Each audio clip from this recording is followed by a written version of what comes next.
Saudara, selamat sore semuanya.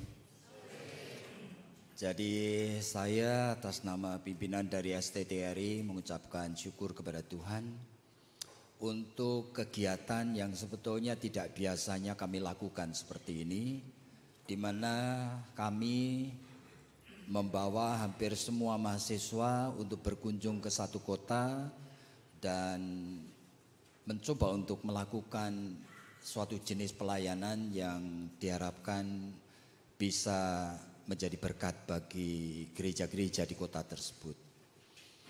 Jadi ini adalah kegiatan yang belum pernah kita lakukan sebelumnya. Jadi mungkin pengalaman di Bandung ini nanti akan kami teruskan ke kota-kota lain. Mungkin oleh karena saya melihat mahasiswa-mahasiswi kami antusiasnya cukup tinggi. Dan mereka tidak pernah biasanya tidur dalam satu kamar itu ada 10-11 orang gitu ya. Lalu ngantri ke belakang, saya tidak bisa bayangin gitu ya. Jadi itu saya rasa suatu pengalaman yang tidak bisa dibuat-buat. Jadi pengalaman yang sangat berharga sekali. Tetapi yang utama pada saat melakukan pelayanan baik itu di gereja ini maupun tadi pagi saya melihat juga di sekolah Gamaliel. Saya melihat suasana daripada melakukan pelayanan yang sebetulnya juga sangat baru bagi kami. Dan itu memberikan kepada kami beberapa kesadaran yang baru yang sebelumnya kami tidak pernah pikirkan, saudara-saudara. Di mana kami melihat bahwa sebenarnya ada aspek-aspek yang sebenarnya perlu sekali kami perhatikan, khususnya di dalam pengembangan kurikulum dan sebagainya.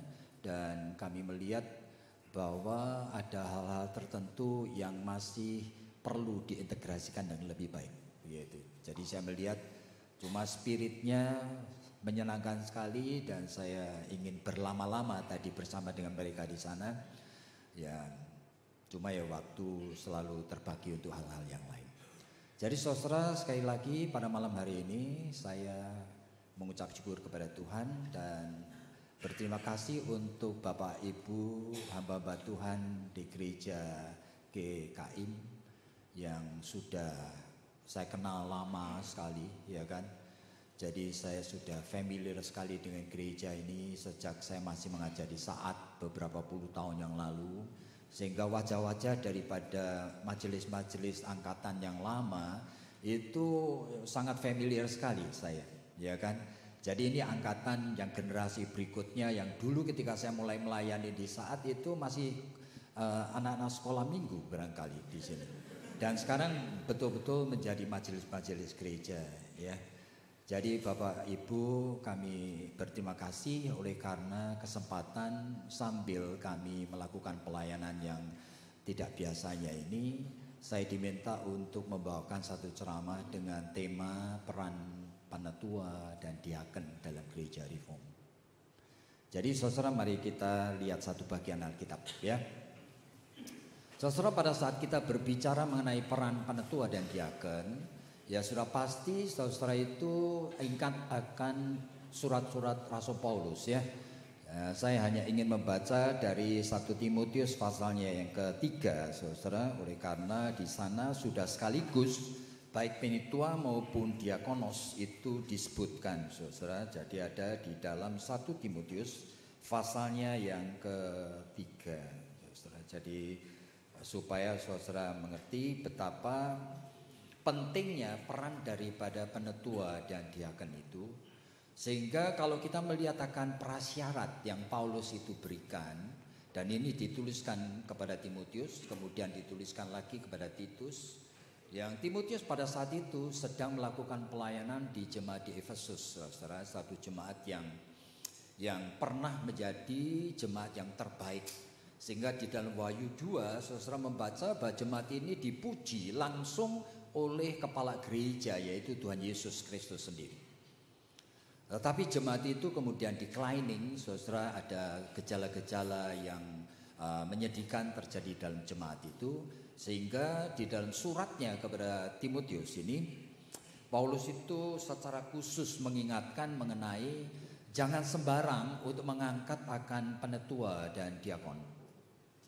Oleh karena ini jabatan yang sangat penting sekali, yang menjadi penentu apakah gereja tersebut akan menjadi gereja yang berfungsi betul-betul sebagai kehadiran tubuh Kristus di muka bumi ini, atau menjadi sesuatu hanya menjadi pada petik kumpulan dari orang-orang yang beragama saja. Jadi kalau hanya menjadi kumpulan orang beragama yang percuma, oleh karena sebetulnya tujuan daripada keselamatan yang sudah dikerjakan Allah di dalam Kristus itu bukan hanya keselamatan, saudara. Jikalau hanya keselamatan, maka pada saat saudara-saudara sudah mengenal Kristus, saudara-saudara akan dibawa langsung masuk ke surga dong. Kalau tujuannya hanya untuk keselamatan. Tetapi dalam Yohanes pasal 17 itu begitu clearnya Tuhan Yesus itu menginginkan supaya anak-anak Tuhan yang sudah diselamatkan ini tetap ada di dunia yang berdosa ini. Ya, di dalam doanya Yesus dalam Yohanes 17 itu mengatakan, Bapa, jangan ambil mereka dari dunia. Meskipun dunia membenci mereka. Ya, meskipun mereka bukan milik dunia. Ya kan, tetapi jangan ambil. Tetapi lindungi saja mereka daripada yang jahat. Ya, oleh karena ada missio Dei, yaitu misi ilahi yang dipercayakan untuk orang-orang percaya di tengah dunia ini, supaya menjadi suatu demonstrasi yang nyata sekali bagaimana sebetulnya orang itu sudah dimenangkan dari dosa-dosanya. Yaitu demonstrasi kehidupan orang yang sebetulnya sudah dimenangkan oleh karena iman kepada Tuhan Yesus Kristus.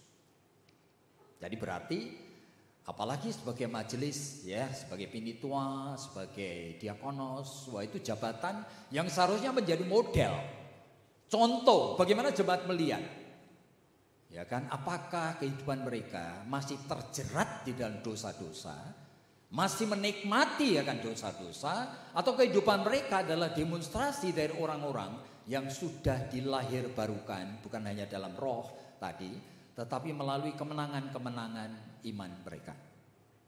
Nah inilah sebenarnya, makanya Paulus mengatakan dalam 1 Timotius pasal yang ketiga itu syarat-syarat bagi penilik jemaat.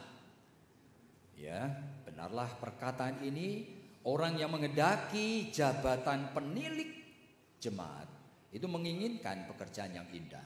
Ya, ini bukan maksudnya orang yang selalu berambisi pengen jadi majelis itu pasti motivasinya baik, juga tidak begitu.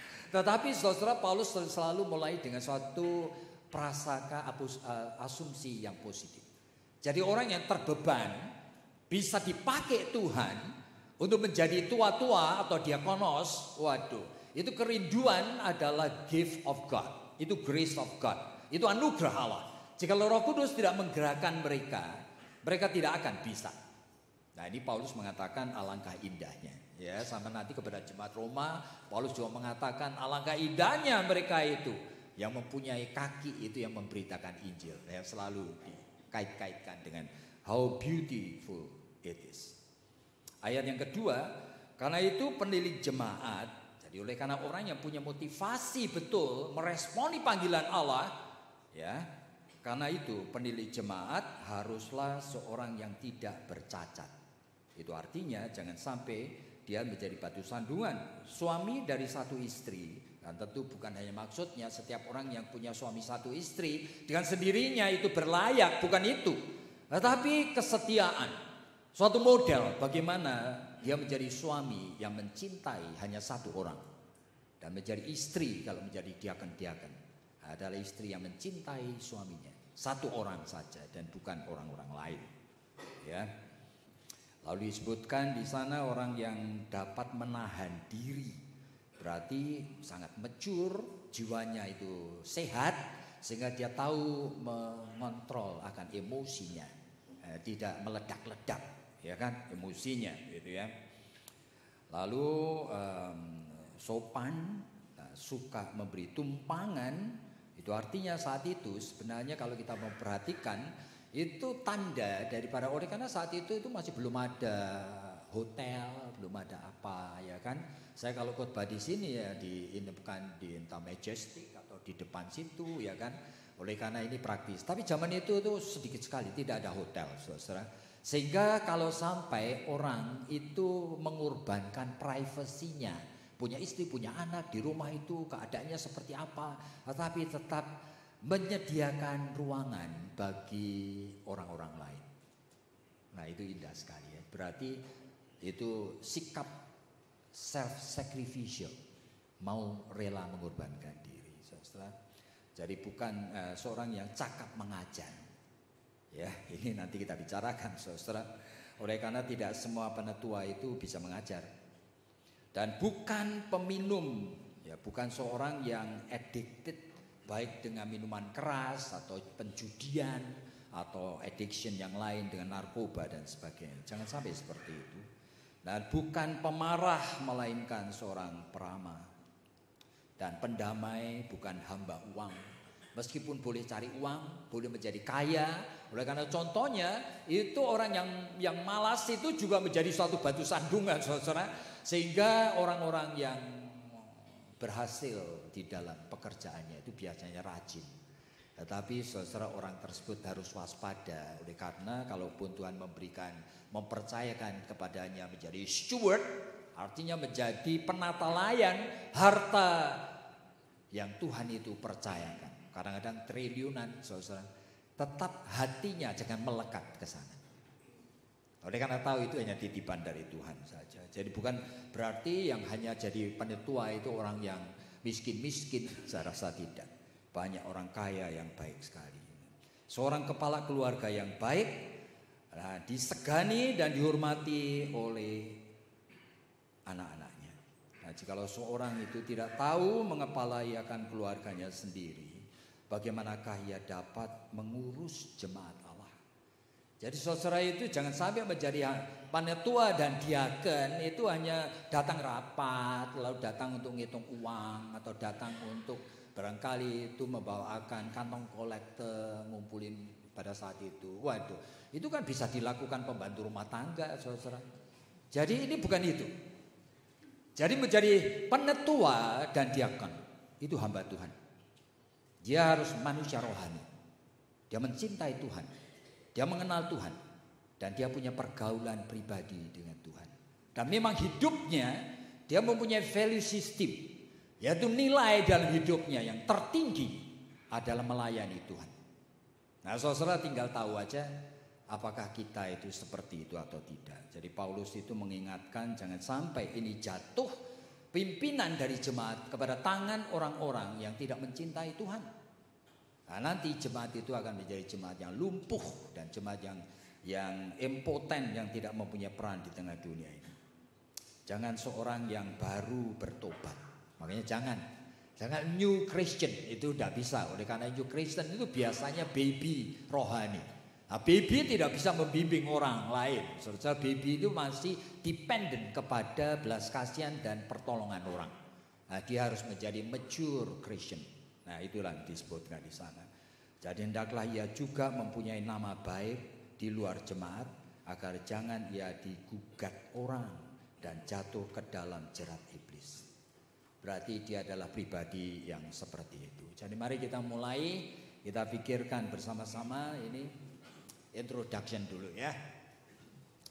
Saudara, kebetulan GKIM ini punya background itu Calvinis, ya kan? Yang hadir di sini mahasiswa-mahasiswi kami ada yang bukan Calvinis asalnya, ada yang Arminianis, ada yang karismatik, ada yang Pentakostal, gitu ya. Ada yang bahkan latar belakangnya pernah Katolik dan masih menjadi anggota gereja Katolik, tetapi sekarang committed itu untuk hidup sesuai dengan iman Kristen yang Alkitabiah. Nah, cuma perlu kita tahu. Jadi kalau disebutkan akan gereja reform, jadi saudara majelis gereja dari gereja GKIM itu pasti tahu. Dulunya GKIM itu dengan GII itu satu, saudara. Jadi oleh karena perjalanan sejarah kemudian pecah dan kemudian tetap ini sendiri saat itu Pak Caleb Tong itu tetap menyatukan dirinya dengan GKI, dengan Klasis Priangan, saudara. Nah, tapi sejarahnya kemudian Pak Caleb Tong sendiri melepaskan diri dan sekarang itu mempunyai sinode tersendiri. Tapi GKIM ini latar belakangnya gereja Calvinis, gereja reform. Itu artinya apa sih gitu ya. Jadi saudara perlu waspada bahwa reform dan reformasi itu tidak sama, saudara. Jadi kalau disebut reformasi itu berkaitan dengan para reformator. Nah, para reformator ada banyak, ya kan? Bahkan sebelum Luther ada beberapa reformator yang lain yang tetapi tidak menonjol sekali seperti Luther, saudara. Jadi kalau reformasi berkaitan dengan peristiwa di dalam sejarah, ada peristiwa di mana Tuhan memakai Martin Luther khususnya yang memakukan 95 dalil itu di pintu gerbang Wittenberg. Ya kan, 500 tahun yang lalu itu, dan di sana memulai sesuatulah gerakan yang dipakai oleh Roh Kudus sendiri, sehingga muncullah daripada kelompok dari orang-orang gereja mainland yang saat itu satu yang sekarang itu kita kenal dengan gereja Katolik, tapi saat itu cuma gereja Western. Jadi gereja itu sebetulnya ada dua. Kelompok gereja Eastern itu nanti menjadi gereja ortodok di Rusia, di Hongaria dan sebagainya. Sekarang ini anggotanya pun masih lebih dari 100 juta orang banyaknya. Tetapi kita gereja-gereja di Indonesia ini tidak familiar, saudara-saudara. Oleh karena gereja-gereja ortodok di Indonesia kecil sekali. Jumlahnya tidak lebih dari 1.000 orang anggotanya. Oleh karena memang itu sejarah sejak abad yang ke-16 itu sudah terpecah. Dan gereja yang berkuasa itu adalah Western Church. Itu daerah di Eropa. Dan khususnya Eropa Barat itu. Dan akhirnya oleh karena masalah politik. Nah, pada saat di mana gereja-gereja tersebut itu dikuasai oleh tanda petik gereja, kepala gereja yang namanya Paus itu. Ya kan? Ya pada saat itulah. Jadi saudara, ini dari gereja Western. Itu kemudian muncullah Protestantisme. Jadi kita ini orang-orang Protestan. Itu 500 tahun yang lalu. Ya, itu reformasi, saudara. Tapi kalau berbicara mengenai reform, ini juga ada kaitannya dengan reformasi tapi different, berbeda. Yang disebut reform itu bicara masalah teologi, cara berpikir, bagaimana menafsirkan Alkitab ini. Ya kan? Nah, itu sebetulnya mulai daripada Zwingli. Ya, Zwingli itu seorang reformator, bahkan dia lebih dulu dari Luther sebenarnya. Nah kan, tapi Zwingli kemudian dilanjutkan oleh orang yang namanya John Calvin. Nah, John Calvin inilah yang dengan anugerah dari Tuhan itu menyusun suatu buku yang akhirnya menjadi pegangan yang namanya Institute of Christian Religion. Jadi buku Institute inilah, ini sebetulnya kemudian dikenal sebagai teologi reform. Nah, tapi kalau saudara melihat di dalam barangkali ensiklopedia, barangkali akan dictionary, barangkali. Nah, kata reform itu juga bisa dipakai macam-macam, saudara. Tapi saya tidak akan jelaskan di sini. Orang Katolik juga memakai kata reform, gitu ya, dan sebagainya. Tapi kita tidak perlu. Yang penting adalah ini. Jadi saudara, ini gereja GKI adalah gereja reform. Itu artinya kami itu menganut cara berpikir sama seperti yang diajarkan oleh John Calvin. Ya, gereja-gereja reform menjadi kuat sekali di seluruh Eropa sampai ke Amerika, sampai ke Australia dan sebagainya. Ya, itulah yang terjadi. Oke. Nah, saudara, gereja reform ini perlu saudara tahu perkembangannya dan perubahannya. Oleh karena apa? Jangan sampai kita berpikir kalau saya orang reform itu teologianya itu sama dengan John Calvin saja. Nah, kalau seperti itu saudara salah mengerti. Jadi John Calvin punya teologi menjadi suatu basic yang utama. Tetapi orang reform sejak mula John Calvin sendiri sebenarnya sangat menyukai sekali akan moto ini, Ecclesia Reformata Semper Reformanda. Yes. Artinya apa? Jadi kami yakin sekali gereja tidak ditentukan oleh satu manusia, teolog yang besar pun tidak. Tapi oleh Allah, Roh Kudus itu selalu menuntun gerejanya. Jadi gereja yang benar adalah gereja yang terus menerus itu direformasi. Terus menerus diperbarui. Nah, makanya gereja reform itu di setiap negara berbeda, saudara. Teologianya tidak sama. Justru yang mau kembali terus hanya pada pikiran Calvin tok itu sebetulnya reform yang hiper, yang fanatik, yang berbahaya. Nah, saudara hati-hati aja. Oleh karena begitu reform itu John Calvin sampai ke Nederland, lah sudah muncul sesuatu tantangan yang beda sekali. Ya kan? Sampai terpaksa gitu ya, yaitu di konsili di Dort itu kemudian membuat sesuatu statement ya kan, yang menghasilkan akan prinsip pikiran teologi reform yang terkenal dengan TULIP itu ya kan, tulip total depravity ya kan, dan sebagainya, lalu unconditional election dan sebagainya itu. Ya itu lahirnya itu justru untuk ngapain? Memberikan sesuatu pegangan bagi orang-orang reform di Nederland. Oleh karena munculnya remonstran ini yang perlu sekali disikapi, yang sebetulnya ingin sekali untuk melawan ajaran Calvin khususnya di dalam predestinasi dan sebagainya. Sehingga munculnya Jacob Arminius di sana yang melawan, yang kemudian mulailah gerakan Arminianism di sana. Nah, tetapi yang ada sekarang di reform di Nederland itu tidak selalu mandek hanya berdasarkan akan prinsip daripada akan apa yang digariskan di Dort itu. Makanya nanti muncul misalnya aja pengakuan iman, katekismus Heidelberg dan sebagainya juga dipakai di sana, yang kebetulan tidak lagi semuanya itu strict mirip Calvin. Oleh karena sadar sekali ajaran Calvin itu tidak completely applicable itu di dalam konteks yang baru di Nederland. Nah, nanti di Swiss di mana bergerak terus ini, ya kan? Nah, seperti di Nederland saja tahun 1905. Nah, dulunya cuma ada satu gereja reform yang namanya Hervorm ini, ya kan? Nah, yang mengirim nanti utusan ke Indonesia, dan gereja Hervorm ini kurang peduli terhadap masalah-masalah politik, masalah ekonomi, masalah sosial. Nah, sehingga seorang yang bernama Abraham Kuyper itu memulai suatu gerakan, ya kan? Oleh karena tidak tahan, akhirnya melepaskan diri dari gereja Hervorm, mendirikan gereja reform yang baru yang namanya Reformir. Nah, Reformir inilah. Nah, di sanalah Abraham Kuyper kemudian mendirikan universitas yang namanya Free University di Amsterdam itu. Sampai sekarang berasa menjadi liberal cenderungnya sekarang, ya kan? Tetapi itu permulaannya sangat bagus sekali, sangat bagus sekali.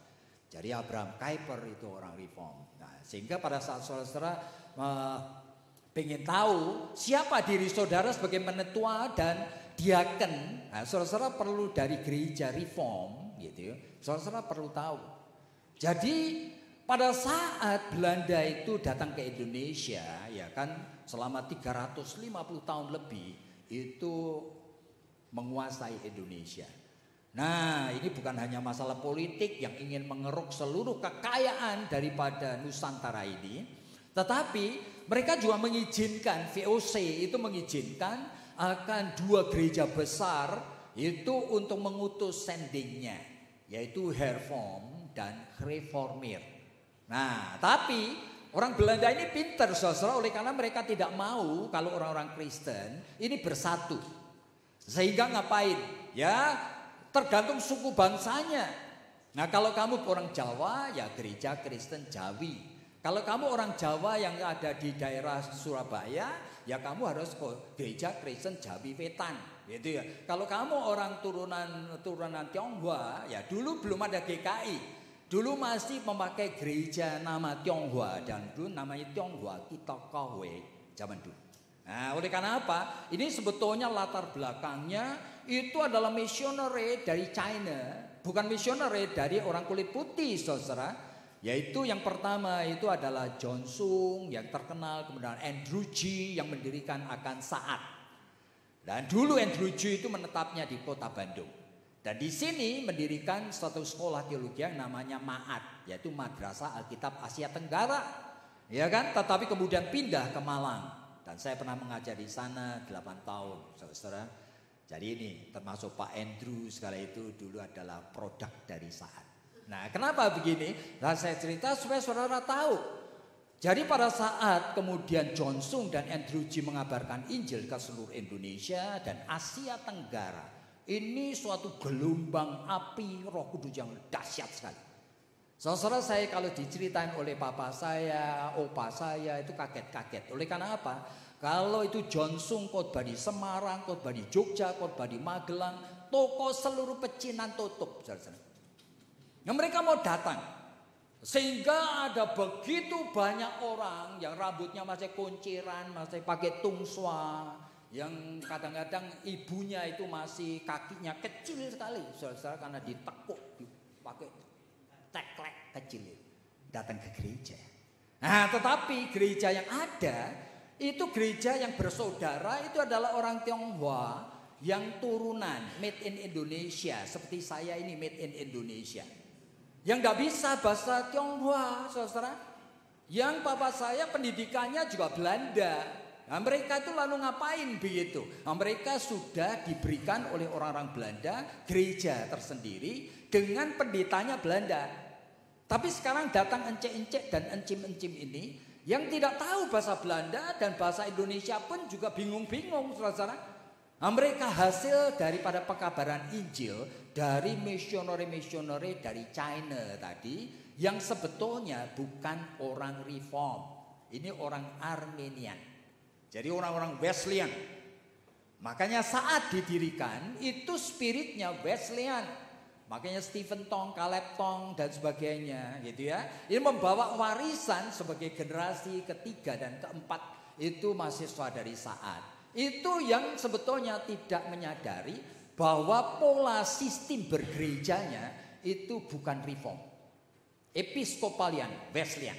Nah, makanya orang seperti Pak Tong, Pak Caleb Tong tidak bisa mengangkat majelis gereja yang menurut aturan presbiterial. Hati-hati di sini. Oleh karena apa? Mereka sudah terbiasa sekali menjadi one man leader. Sehingga kalau mereka menjadi presbiterial, mereka harus menerima bahwa majelis yang diangkat itu sederajat sama mereka. Nah, sama seperti GKI, ya kan, GPIB, ya toh, Gereja Kristen Toraja, Gereja Kristen Sunda, Pasundan, gereja, semuanya ini gereja reform. Jadi dari utara, dari Nias sana sampai ke Irian, semua gereja reform. Nah, cuma persoalannya, ya kan, ada juga misionari baptis dan sebagainya. Tapi dulunya kecil-kecil, saudara-saudara. Dulu itu semuanya reform. Nah, sehingga semuanya itu cuma namanya beda-beda. Nah, sehingga saudara pikir saya bukan reform. Loh, saudara reform. Oleh karena apa? Oleh karena saudara sebetulnya cuma dikasih nama berdasarkan pengalaman sejarah. Saudara sebetulnya gereja produk daripada penginjilan gereja Herform dan Reformir. Nah, dua ini tidak akur, saudara. Sehingga kalau sejarahnya GKI, saya dulu orang GKI. Oke, kalau di Jawa Tengah, GKI itu produk dari gereja Reformir. Jadi Reformir hanya boleh mengabarkan Injil, mendirikan gereja itu di Jawa Tengah. Jawa Timur, Jawa Barat, Herform. Tapi ada orang-orang Jawa Tengah, ya kan, teman-teman papa saya dan sebagainya pindah ke Surabaya. Mereka tidak mau gabung dengan gereja GKI produk dari gereja Herform. Tidak mau. Mereka mendirikan sendiri di Surabaya namanya GKI Pregolan Bunder. Nah, itu Reformir de Kerken daripada Pregolan Bunder. Lalu kalau sampai di Jakarta ada banyak gereja yang sebetulnya itu orang-orang Jawa Tengah pindah. Tidak mau mereka. Mereka mendirikan sendiri Reformir GKI Panglima Polim. GKI Panglima Polim sekarang punya cabangnya banyak. Gereja GKI Kuitang, GKI Menteng, itu semuanya Reformir. Nah, saudara jangan salah mengerti. Baru akhir-akhir ini dilakukan suatu sinode am. Tapi ini semua kita orang reform. Jadi saudara jangan pikir reform itu hanya namanya yang hanya dipakai Pak Tong. Pak Tong itu mendirikan gereja akhir-akhir ini dan sejarahnya lain lagi. Nah, saudara berbeda. Pak Tong bersama dengan saya ini persoalan lain lagi. Oleh karena apa? Ini mengikuti suatu arus, yaitu tahun kira-kira 39-40-an. Itu di Amerika ada 5 gereja reform yang besar. Yaitu PC USA, ya kan, UPC USA, lalu OPC, RPC dan sebagainya, itu macam-macam, oke? Dan kebetulan yang namanya PC USA itu mempunyai sumber pusat daripada sekolah-sekolah teologi. Ya, kalau di Amerika itu PC USA itu punya Union Theological Seminary di mana saya belajar, itu ada di New York, ada di Richmond, Virginia. Tetapi ada juga, ya kan, sekolah mereka di McCormick, sekolah mereka di Dubuque, sekolah mereka itu di San Anselmo, sekolah mereka itu, wah banyak ini. Di Princeton. Dan sekarang tahun kira-kira 40-an, itu dosen-dosen dari sekolah di Princeton, itu oleh karena aktif di gereja PCUSA, nah mereka menghadiri sidang sinode yang namanya General Assembly of Reformed Church, the Presbyterian Church di Amerika. Ternyata saat itu sudah 70% daripada pendeta-pendeta sudah menolak kalau menyebut Alkitab itu completely trustworthy, tidak ada salahnya. Ya berarti mereka itu sudah menjadi liberal. Nah, karena mereka liberal, ini orang-orang yang ortodok ini, yaitu pemimpin-pemimpin daripada Princeton Theological Seminary, termasuk misalnya B.B. Warfield, Graham Machen dan sebagainya, terusir semuanya. Lalu mereka mendirikan sekolah baru yang namanya Westminster Theological Seminary di Philadelphia.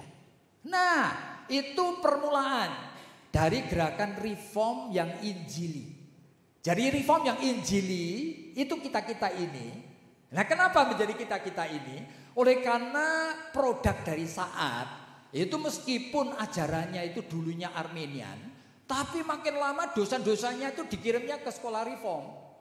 Nah, lalu kembalinya sekarang sudah 90% lebih, baik saat, baik STTB, baik itu Amanat Agung, apa semuanya reform sekarang.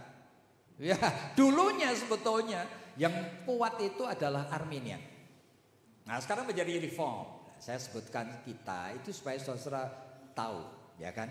Jadi kita ini oleh karena dekat sekali. Jadi dulu saat kan didirikan itu untuk mensuplai gereja-gereja yang didirikan yang berhasil daripada penginjilan Andrew G. dan John Suk. Wah, ratusan gereja. Dari mana pendetanya?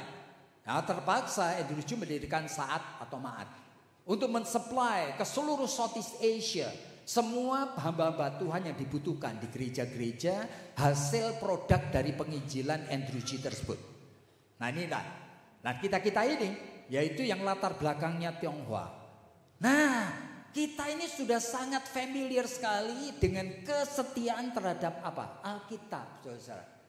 Sehingga meskipun latar belakangnya dulu saat itu Armenian dan bukan reform, ya kan? Dan sekarang muncul Westminster Theological Seminary yang menghasilkan suatu gerakan reform yang injili.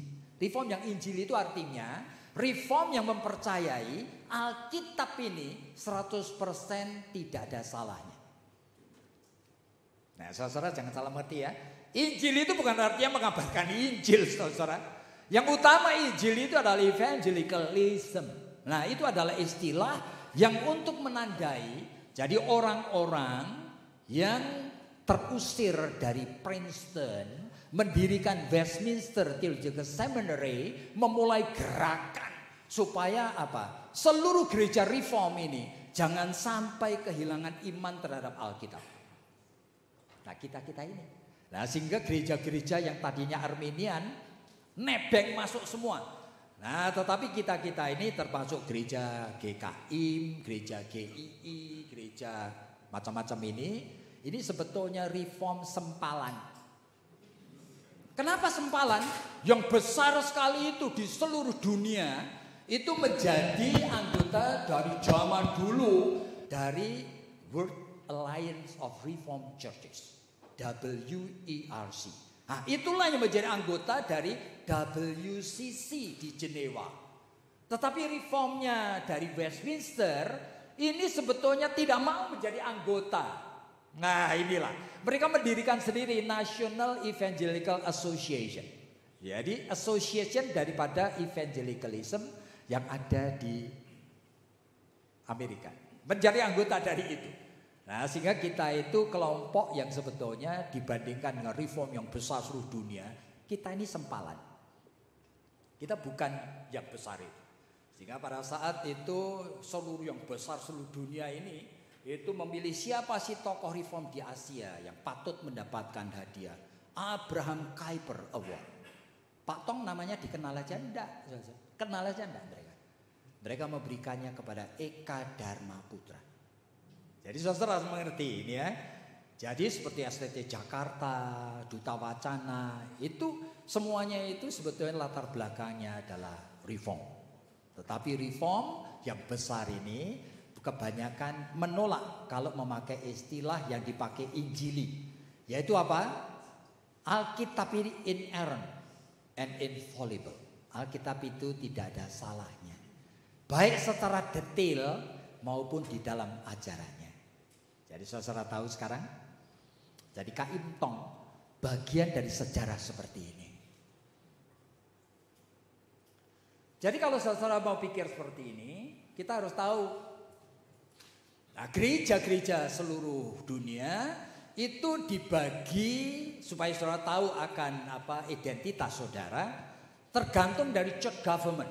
Nah, church government itu adalah pemerintahan gereja. Gereja itu siapa yang memimpin? Nah, gereja yang dipimpin oleh satu orang, jadi di bawah Kristus ada satu orang, entah itu paus, Katolik, namanya prelasi. Itu namanya gereja dipimpin oleh satu orang. Di bawah itu baru nanti ada yang lain. Anglikan. Anglikan itu gereja sebetulnya Church of England yang ada di Inggris, saudara. Dan ini dipimpin oleh sebetulnya Archbishop. Tapi di atas Archbishop sebetulnya ini aneh sekali kalau di sana. Oleh karena ada ratu atau raja. Tetapi ratu dan raja itu sendiri kalau diangkat menjadi ratu atau raja yang memberkati Archbishop. Nah ini begitu ya, ini permainan politik. Tetapi itu sebetulnya Anglikan itu juga prelasi namanya. Jadi di bawah Kristus dipimpin satu orang. Nah, gereja Metodis itu juga prelasi. Nah di bawah Kristus satu orang, bishop. Nah seperti Pak Wongso dari mestinya itu adalah bishop. Itu satu orang pemimpin, ya kan? Kalam Kudus dulunya mau diarahkan ke sana sebetulnya. Sehingga semuanya yang mengatur, yang memimpin ya seharusnya satu orang, gitu ya. Semua harus nurut saja. Makanya saya katakan Pak Caleb Tong, Pak Stephen Tong itu sebetulnya praktisnya prelasi, bukan reform. Oleh karena apa?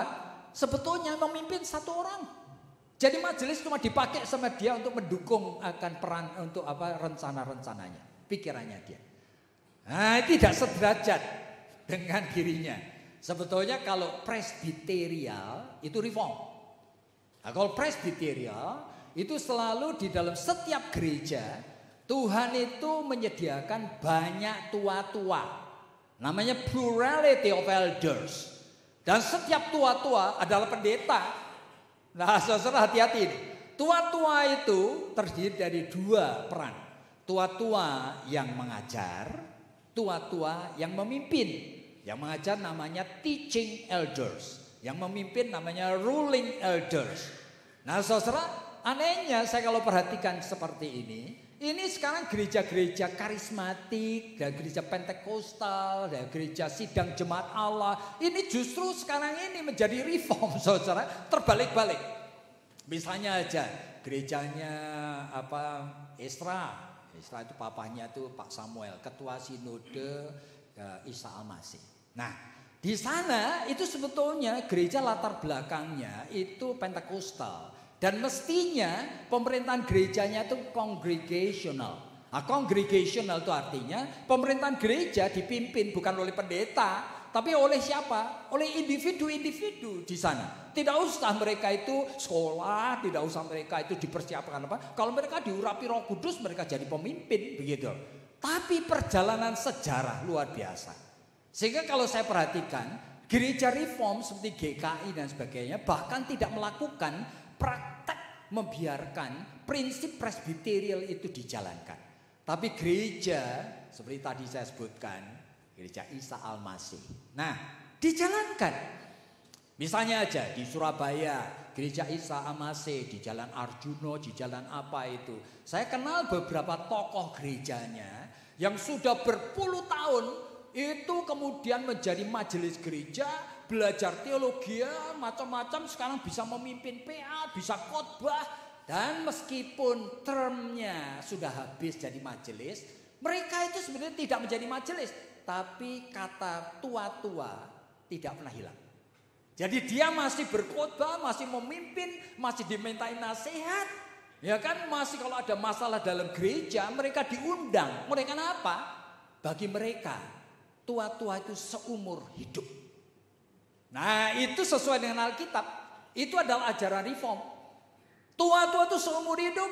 Oleh karena apa? Satu kali dia panggil menjadi tua-tua, Tuhan tidak pernah mengubah panggilannya. Panggilan terhadap pendeta itu panggilan terhadap ini tua. Nah, jadi ternyata yang mempraktikkan justru gereja Isa Al-Masih, gereja karismatik. Iya, sekarang gereja reform tidak mempraktekannya, justru aneh sekali. Gitu. Nah, ini yang saya cuma mau ngomong, mestinya kayak gini. Jadi gereja Episkopalian itu adalah gereja Anglikan yang sudah pindah ke Amerika, saudara. Nah, di sana namanya Episkopalian. Yang memimpin di bawah Kristus namanya Episkopos. Itu adalah seperti bishop. Gereja HKBP itu adalah gereja prelasi. Yang memimpin adalah ya kan Eporus. Ya, sehingga beberapa waktu yang lalu itu bacok-bacokan. Oleh karena apa? Siapa nanti akan jadi Eporus? Nah, itu namanya prelasi. Tapi gereja reform mestinya sikapnya, pemerintahnya itu presbiterial. Itu gereja reform sejati. Oleh karena apa? Ya Alkitab mengajarkan begitu. Jadi pendeta itu bukan pemimpin. Pendeta cuma salah satu dari tua-tua. Jadi keputusan melalui rapat. Yang memimpin gereja cuma Tuhan Yesus. Kalau gereja reform tidak ada pemimpinnya. Bagaimana cara Tuhan memimpin? Itu memimpin melalui proses pembicaraan di dalam rapat. Nah, itu Yesus memimpinnya di sana. Makanya mungkin 4-5 tahun yang lalu pernah di gereja ini saya memberikan suatu latihan. Oleh karena saya pernah ngomong kalimat seperti ini, ya kan? Sebetulnya yang terjadi di dalam rapat majelis kalian itu apa? Nah, mestinya kalau terjadi rapat majelis, misalnya aja, saya sebagai pendeta dari gereja Kaim Tong di sini. Lalu nanti 2 minggu lagi ada rapat majelis. Nah, saya tahu agendanya ada 4 yang penting yang perlu dibicarakan. Misalnya aja yang pertama, kita akan membangun gereja baru di Majestic sana, ya kan? Ruangan di belakang itu akan dibangun jadikan gereja. Oke, kita rapat itu. Lalu agenda yang kedua, barangkali ada anggota jemaat yang berzina ini, mau diapakan? Nah kan? Oke. Lalu saya tanya, bagaimana caranya Yesus Kristus memimpin gereja tersebut? Ya bicarakan. Enggak. Bagaimana kamu tahu kalau Yesus Kristus yang memimpin? Nah, bagi saya akan katakan, kalau saya pendeta, saya akan ngomong kepada majelis itu 2 minggu sebelumnya, bahwa nanti 2 minggu lagi ada rapat. Ya kan, agenda yang pertama adalah membangun gereja di Majestic situ. Oke, saya akan berikan 10 ayat.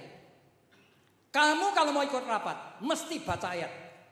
Ayat yang ada hubungannya dengan agenda rapat yang akan datang. Nah, setelah kamu baca, kamu renungkan.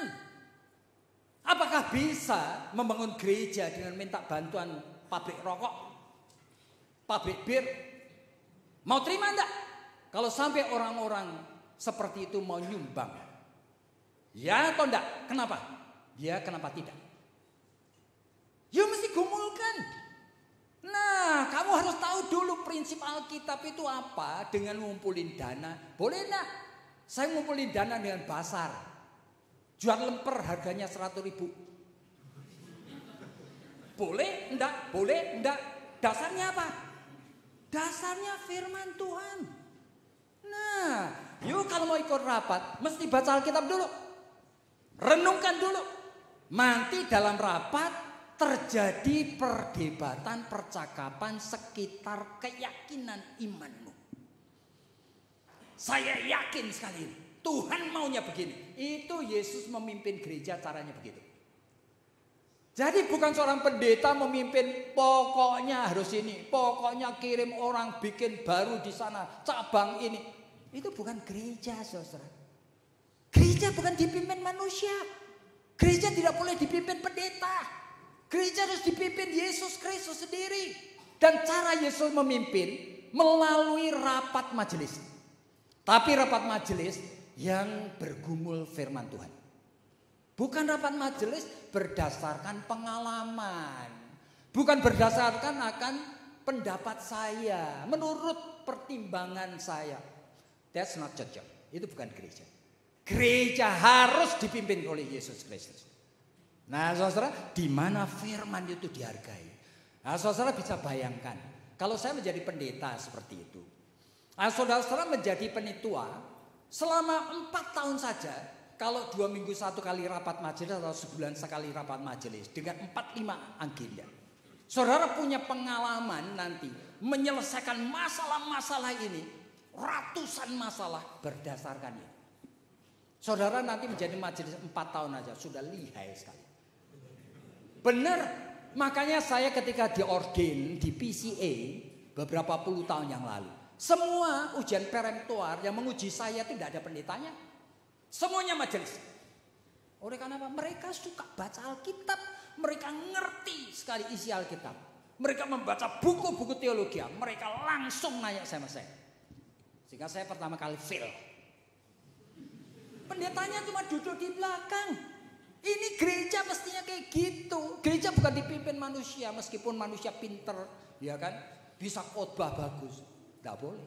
Gereja harus dipimpin Tuhan Yesus sendiri. Nah itu sebetulnya presbyterial. Itu menuruti prinsip Alkitab. Reform. Dimana pendetanya cuma 1 dari 20 tua-tua. Makanya rasul-rasul itu pada masa hidup. Dia selalu menyuruh orang untuk apa? Rasul yang lain mengangkat tua-tua yang banyak di setiap gereja. Lalu Rasul Petrus dan rasul-rasul yang lain menyebutkan, aku ini tua-tua. Tidak lagi menyebut aku rasul. Saudara-saudara. Oleh karena apa? Sederajat sekarang. Jadi jangan pikir oleh karena rasul dia menjadi pemimpin gereja. Tidak. Begitu mengangkat tua-tua sederajat. Oleh karena apa? Ini hanya menjadi konteks di mana Tuhan Yesus hadir. Dalam Matius 18 ayat 20 dikatakan di mana ada 2 atau 3 orang berhimpun atas namaku. Nah, terikat dalamnya. I will be there. Yesus hadir di sana.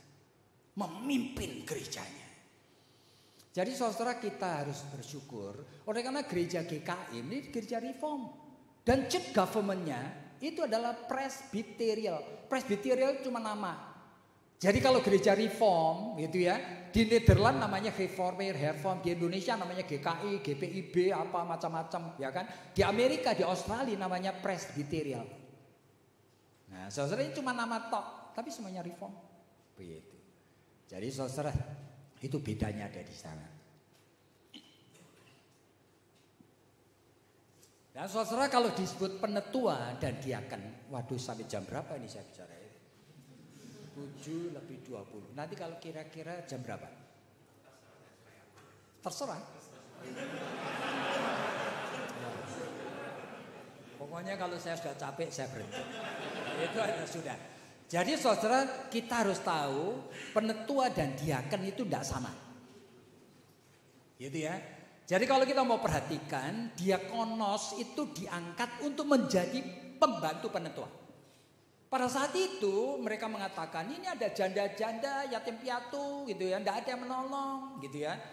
Lalu rasul-rasul kumpul dan mereka itu mengatakan dalam Kisah Rasul pasal 6. Mereka mengatakan apa? Jangan sampai kami meninggalkan tugas utama yaitu untuk berdoa dan memberitakan pengajaran. Jangan sampai kami ini justru melakukan pekerjaan yang sebetulnya itu sekunder. Meskipun penting. Yaitu pekerjaan pelayanan sosial. Yang disebutkan menyediakan meja. Bagi apa? Untuk makan bagi janda-janda yang miskin. Anak-anak yatim piatu. Nah lalu orang-orang diangkat untuk melakukan itu. Siapa mereka? Diaken. Saudara ada gereja reform. Aneh sekali saudara. Tidak ada tua-tua, tidak ada elder, adanya diaken. Bagi saya dia bukan reform. Oleh karena pendeta itu tidak boleh gitu. Ini diakonos, ini cuma pembantu daripada tua-tua. Lihat aja dalam Alkitab. Mau diubah, mau diganti, tidak bisa saudara. Meskipun saudara tahu Stefanus, Filipus yang juga adalah diakonos, ternyata juga dipakai Tuhan untuk penginjilan, saudara. Jadi bukan selalu hanya melayani pelayanan sosial, saudara. Dan tadi sudah dibaca mengenai 1 Timotius 3, Titus pasal 1. Dan saudara, ayat-ayat di sana itu bukti bahwa pada masa tua-tua rasul-rasul masih hidup. Rasul-rasul itu tidak ada penggantinya, saudara. Hanya Yudas diganti Matias oleh karena penggenapan jumlah 12. Tetapi pada masa rasul-rasul meninggal tidak ada gantinya. Jadi mereka harus mengangkat tua-tua. Dan selama mereka masih hidup, mereka dengan tua-tua itu sederajat. Nah itu Alkitab. Nah saudara, dan di sini tempat dan peran wanita, saudara mesti harus jelas.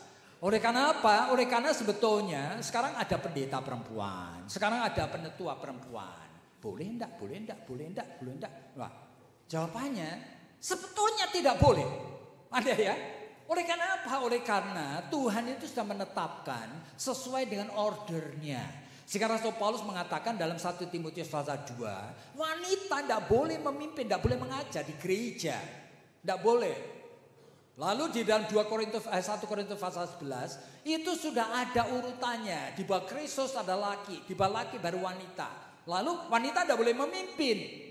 Tapi realitanya kalau membaca seluruh Alkitab, saudara akan jumpai banyak wanita dipakai menjadi seorang pemimpin juga, orang-orang pemimpin. Ya kan? Priscilla, ya kan? Dan Eudia, Sintike, Deborah.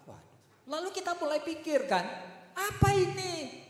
Nah, saudara, kita mesti waspada bahwa, waduh, saya ini ngomong nanti kelamaan ini. Sebetulnya Alkitab itu bicara mengenai 2 macam penyingkapan Allah. Jadi Allah menyingkapkan apa yang Dia kehendaki, yaitu sebetulnya Allah di dalam kesempurnaan sudah punya rencana yang baik. Yaitu jangan sampai rencana itu dikacau balaukan. Nah, salah satunya adalah yang memimpin keluarga dan gereja harusnya laki-laki. Kenapa itu? Ya saya bisa berdebat sekarang teologi. Tapi saya tidak akan berdebat sekarang di sini. Nanti saudara puyeng nanti. Oke? Tapi Tuhan Allah yang sempurna ini juga adalah Tuhan Allah yang mengosongkan dirinya. Yang rela menyesuaikan diri dengan kondisi dunia yang berdosa. Manusia yang berdosa. Termasuk orang-orang Kristen yang masih terus-menerus berada di dunia yang berdosa ini. Nah, Tuhan yang sempurna ini ternyata menyesuaikan diri. Yang namanya kenosis di dalam Filipi pasal 2 ayat 12 ini. Nah, di dalam menyesuaikan diri itu, saudara akan menjumpai bahwa ternyata kalau di sini tidak boleh memimpin sama sekali. Ternyata di dalam konteks kehidupan manusia berdosa dan dunia berdosa, Tuhan seringkali mengangkat wanita menjadi pemimpin. Misalnya saja di dalam Amsal Sulaiman 31. Kemungkinan suaminya itu lemah. Sehingga pada saat suami lemah, keadaan rumah tangga akan kacau. Kalau hanya menunggu suami yang loyo, yang tidak naif, tidak ngerti kebenaran. Bagaimana? Hancur. Tuhan membiarkan istri itu memimpin. Semuanya diambil alih. Tapi ada tapinya. Beda antara perempuan atau istri yang takut akan Tuhan dengan yang tidak, itu jelas. Yang takut akan Tuhan seperti Amsal Sulaiman 31 ini. Meskipun dia punya kemampuan 2 kali lipat dan lebih dari suaminya, dia tidak enjoy leadership.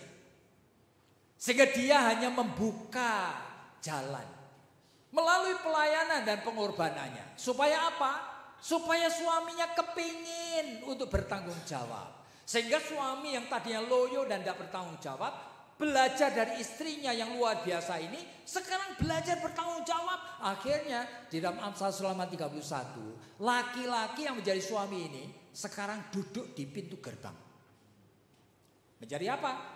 Menjadi hakim, menjadi tua-tua di dalam kota tersebut.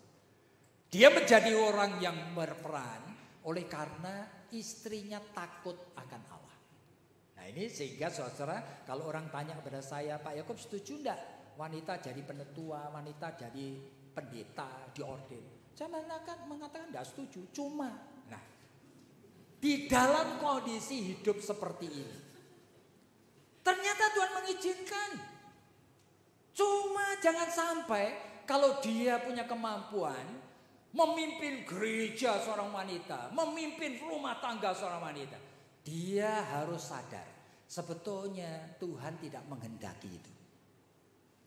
Dia hanya menjadi pahlawan di belakang layar yang membukakan kesempatan bagi laki-laki dan suaminya untuk naik berperan seperti apa yang Allah mau. Jadi kalau ditanya praktisnya boleh enggak? Ya akhirnya boleh.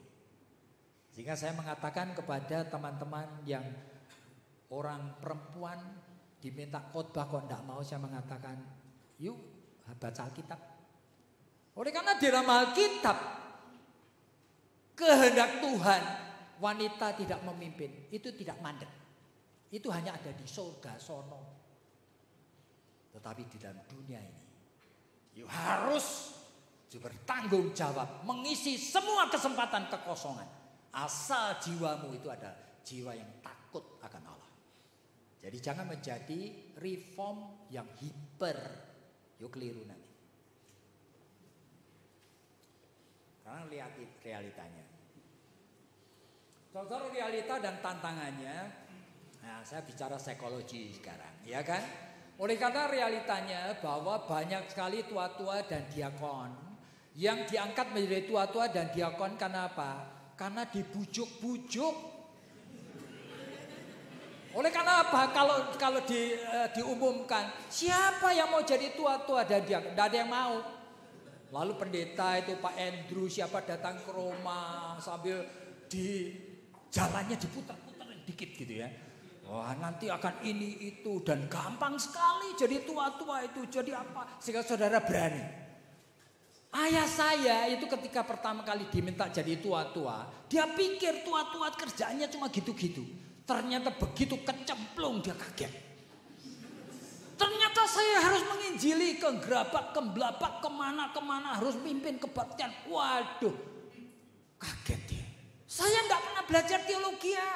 Tidak pernah belajar Alkitab. Bagaimana aku harus bisa mengajar? Kadang-kadang sistem itu kadang-kadang tidak fair. Jadi saudara perlu waspada, ya kan? Tetapi kita tahu apapun juga kondisinya, apapun juga alasannya. Kalau sekarang saudara sudah menjadi tua-tua dan diaken, pasti kehendak Allah. Bagaimana saya tahu? Nah, saudara akan lihat, ini contoh saja, ya kan? Oleh karena tidak ada segala sesuatu yang Tuhan izinkan untuk bisa duduk dalam posisi kepemimpinan, jikalau bukan Tuhan yang mengizinkan. Nah, saudara, pada saat Rasul Paulus menulis surat misalnya saja kepada jemaat di Roma, yaitu jemaat Roma itu sedang teraniaya, saudara, oleh karena seringkali dipersecuted, dan itu jemaat di bawah pimpinan pemerintahan Romawi yang tiran. Jahat sekali, saudara. Tapi saudara perhatikan, surat Paulus di dalam pasal 13 ngomong apa? Doakan pemerintah, bayarlah pajak pada pemerintah. Tidak percuma mereka menyandang pedang, membuat hukum, membuat peraturan. Lalu Paulus ngomong lagi kalimat ini, mereka hamba-hamba Allah. Kenapa disebut hamba Allah? Oleh karena tidak mungkin mereka menduduki posisi seperti itu jikalau bukan Tuhan yang mengangkat. Nah, berarti kalau sampai saudara itu menjadi tua-tua atau diaken, apapun alasannya, latar belakangnya, saudara mesti percaya Tuhan yang mengangkat saya. Nah, tapi kondisi kita mesti kita kenali dong. Jadi orang itu ada orang yang kekanak-kanaan, ada orang dewasa. Ada orang yang jiwanya sehat, ada orang jiwanya rodo sakit. Nah, lalu gimana kita? Kita perlu kenal. Jadi meskipun saya sudah diangkat jadi tua-tua, saya harus mengevaluasi diri sendiri. Sehingga kalau tidak memenuhi akan hukum kewajaran hidup. Saudara, baik-baik itu pelan-pelan mundur. Benar. Karena apa? Nanti menjadi sumber malapetaka di gereja. yang pertama, saudara mesti hidupnya sesuai dengan hukum kewajaran hidup. Ada orang laki-laki menjadi tua-tua, ya kan? Tapi tidak kerja. Yang kerja istrinya. Dan istrinya itu pintar kerja sehingga cukup berlimpah-limpah. Jadi suaminya itu cuma aktif di gereja. Boleh enggak? Enggak boleh. Dia hanya bermain saham. Boleh enggak? Enggak boleh. Oleh karena harus ada kewajaran hidup. Laki-laki menjadi tua-tua. Nah, hidupnya itu harus bekerja. Dia harus menjadi breadwinner. Kalaupun hasilnya barangkali tidak sebanyak istrinya, tidak apa-apa. Tapi dia bekerja. Dia menafkahi istri dan anak-anaknya. Nah, begitu. Ini namanya hidup yang wajar.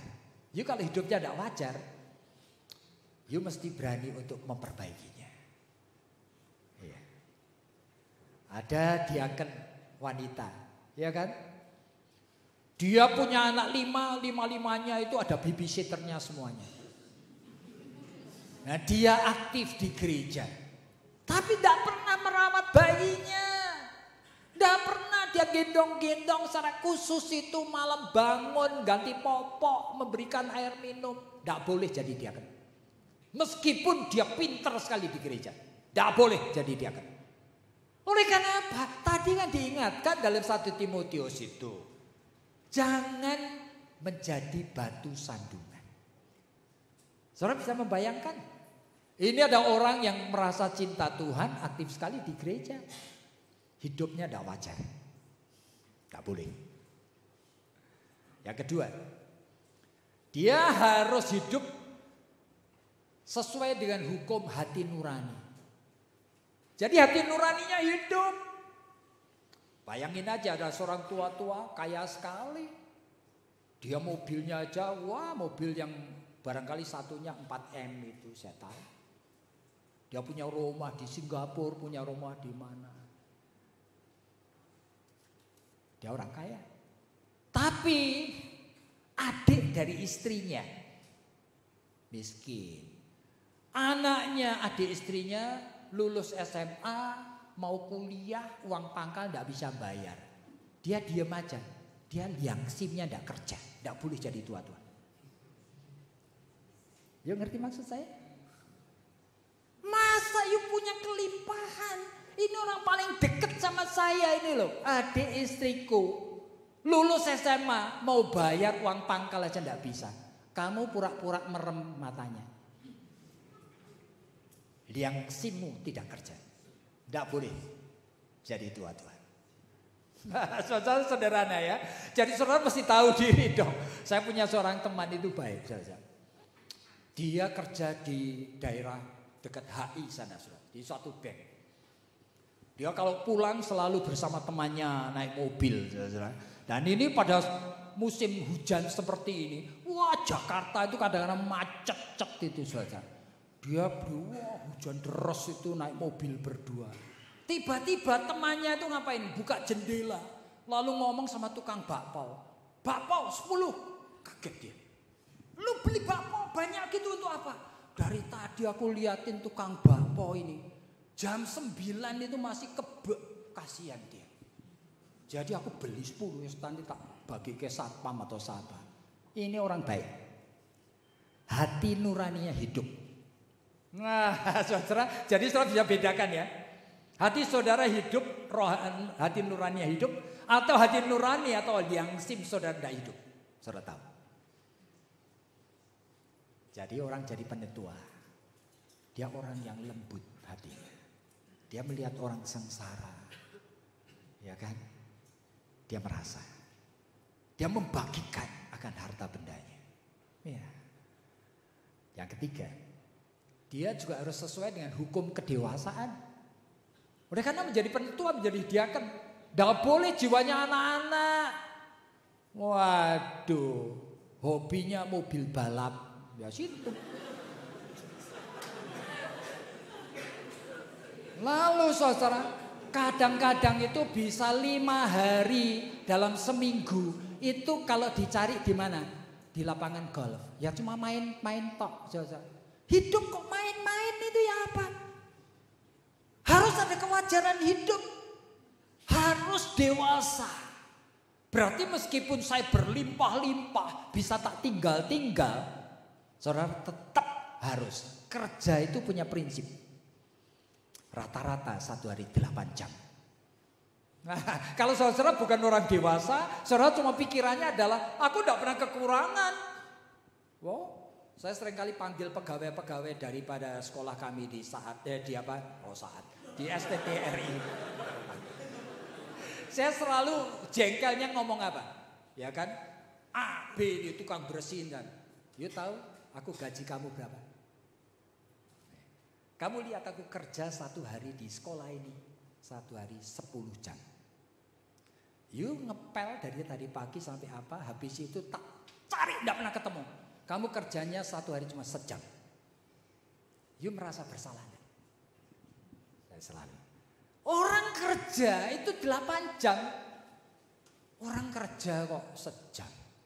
Ya apa ya? Nah, saudara jangan seperti, harus punya kedewasaan. Sehingga kita tahu, sementara hidup ini, you bekerja. Karena Allah itu juga bekerja. Tidak pernah tidur. Nor slumber, nor sleep. Ya. Dan yang harus sesuai dengan hukum kesehatan jiwa. Tadi saya mengatakan, saudara itu kalau marah, kemudian keluarkan kata-kata kotor untuk anakmu, untuk istrimu, saudara tidak bisa jadi tua. Saudara kalau marah, bantingin HP saudara. Sudah berkali-kali HP baru pecah dibanting. Saudara nendang akan TV, waduh saudara, mesti hati-hati semua. Berarti ada gejala. Jadi gejalanya itu tidak selalu saudara harus pergi ke psikiater atau ke rumah sakit jiwa, juga enggak. Tapi ini ada gejala kurang sehat jiwanya. Jadi saudara tidak bisa begitu. Saya sudah menjadi hamba Tuhan lebih dari 40 tahun. Saya tuh kenal dengan banyak masalah di gereja. Itu rapat majelis itu. Saya sudah kenal ada yang jotos-jotos saja. Ada yang pendeta yang dilempar dengan gelas itu.